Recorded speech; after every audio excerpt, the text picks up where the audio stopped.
नमस्कार।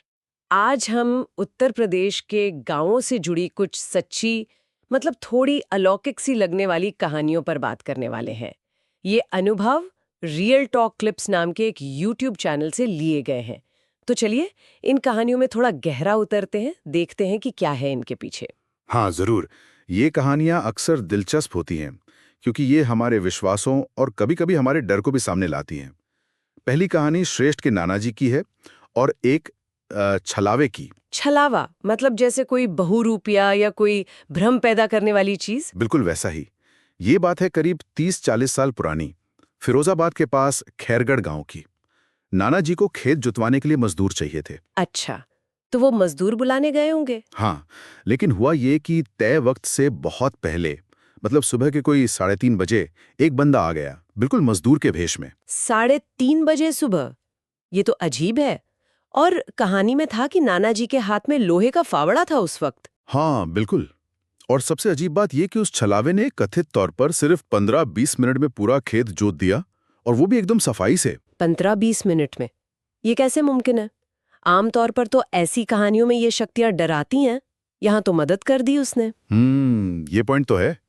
लेकिन पारंपरिक मान्यताओं के हिसाब से देखें तो शायद ये मदद भी एक तरह का धोखा हो। वो बार बार तालाब की तरफ चलने को कह रहा था और फावड़ा मांग रहा था, वो भी लोहे का। अच्छा, तो शायद प्लान ये था कि नाना जी निहत्थे हो जाएं और पानी के पास चले जाएं जहां ऐसी ताकतें ज्यादा हावी होती हैं, ऐसा मानते हैं लोग। एग्जैक्टली। और एक और बात, उसने बीड़ी पीने से मना कर दिया था, मतलब आग या धुएं से परहेज। हाँ, ये तो सुना है कि लोहा और आग से ऐसी चीजें दूर रहती हैं। ये मान्यताएं शायद एक तरह से सेफ्टी मैकेनिज्म का काम करती हैं अनजाने खतरों के खिलाफ। सही कहा। तो नाना जी को शक हुआ। उन्होंने हिम्मत करके फावड़े से मारा। और वो उसके आर पार हो गया और वो गायब। हाँ, बिल्कुल। नाना जी डर के मारे घर भागे। असली मजदूर तो बाद में आया अपने टाइम पर। कमाल है। ये लोहा और आग वाला बचाव का तरीका तो चलो ठीक है, पर जो अगली कहानी है उसमें तो बचाव इतना आसान नहीं लगता। बिल्कुल। दूसरी कहानी साक्षी की एक दोस्त की है। ये लगभग 2017 की बात है। वो लड़की 11वीं में पढ़ती थी, देहरादून से लौटी थी अपनी नानी के घर से, और उसके बाद उसमें अजीब बदलाव आने लगे। क्या हुआ था, मतलब कैसे बदलाव? अचानक बीमार रहने लगी, स्कूल जाना बंद हो गया, आवाज बदल गई थी उसकी, और खाना, मतलब 5-6 लोगों का खाना अकेले खा जाती थी। 5-6 लोगों का? और क्या था? अकेले में हंसना, बातें करना? हाँ, और वजन एकदम से बढ़ गया। 45 किलो से सीधे 80 किलो, शरीर जैसे सूज गया था, और चाल भी एकदम रोबोट जैसी हो गई थी। बाप रे। परिवार वालों को क्या लगा, मतलब उनके हिसाब से क्या हुआ था? परिवार और कुछ जानकारों का मानना था कि देहरादून में शायद किसी नहर या तालाब के पास रात में खुले बालों में जाने की वजह से कोई जिन या कोई नेगेटिव शक्ति, मतलब जैसे ब्लैक मैजिक टाइप कुछ पीछे लग गया। फिर से वही पानी और रात का जिक्र और खुले बाल। ये मान्यताएं तो बहुत गहरी बैठी हुई हैं। पर इसमें वो लक्षण भी थे ना, जैसे भ्रम होना। हाँ, ये बहुत जरूरी पॉइंट है। उसे लगता था कि उसका कोई बॉयफ्रेंड है जो असल में था ही नहीं, या ऐसे लोग दिखते थे जो वहां होते ही नहीं थे, और शारीरिक ताकत इतनी बढ़ गई थी कि कई लोग मिलकर भी उसे काबू नहीं कर पाते थे। तो ये मामला फंस गया। मतलब ये समझ नहीं आ रहा था कि ये कोई अलौकिक चीज है या कोई गंभीर मानसिक बीमारी, या फिर दोनों का कुछ मिक्सचर। बिल्कुल, यही मामला पेचीदा हो जाता है। उसका इलाज दिल्ली के माने हुए ईबास हॉस्पिटल में भी चला, मनोरोग का, पर वो पूरी तरह से ठीक नहीं हो पाई। ओह, तो लगभग 8 साल बाद भी स्थिति वैसी ही है, मतलब पूरी तरह ठीक नहीं। हाँ, जहां तक पता है पूरी तरह स्वस्थ नहीं है। ये केस दिखाता है कि कैसे अलौकिक दखल और मानसिक बीमारी के बीच की लाइन कभी-कभी बहुत धुंधली हो जाती है। सच में दुखद भी है और उलझाने वाला भी।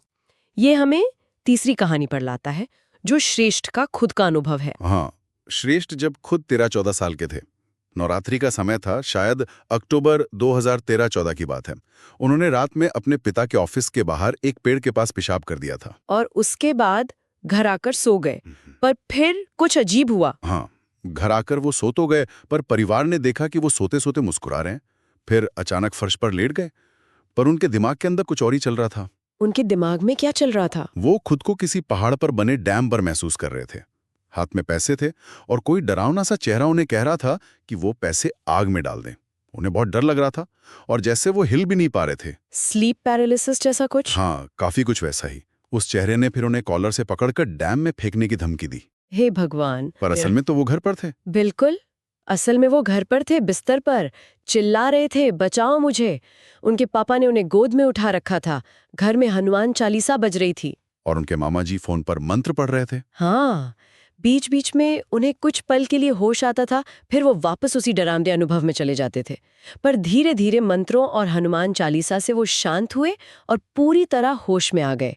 तो उनके मामा जी का क्या कहना था इस पर? वही पेड़ वाली बात? हाँ, मामा जी का मानना था कि पेड़ के पास पेशाब करके उन्होंने शायद किसी शक्ति का अपमान कर दिया था। तो यहाँ फिर वही बात आ गई, मतलब एक घटना हुई और फिर विश्वास और पारंपरिक उपायों ने स्थिति को संभालने में मदद की। गंगा जल छिड़कना, हनुमान चालीसा का पाठ, सुंदरकांड।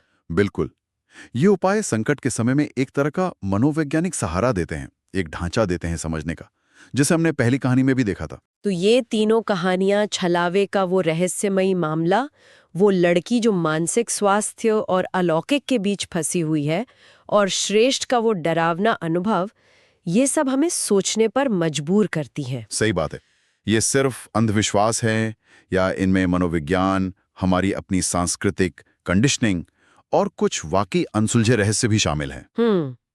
आखिर में सवाल यही रह जाता है कि क्या ये मान्यताएं सिर्फ इन अनुभवों को समझने का एक तरीका है, या फिर ये खुद इन अनुभवों को बनाने में, उन्हें आकार देने में भी कोई भूमिका निभाती हैं, खासकर तब जब विज्ञान या तर्क हमें पूरे जवाब नहीं दे पाते।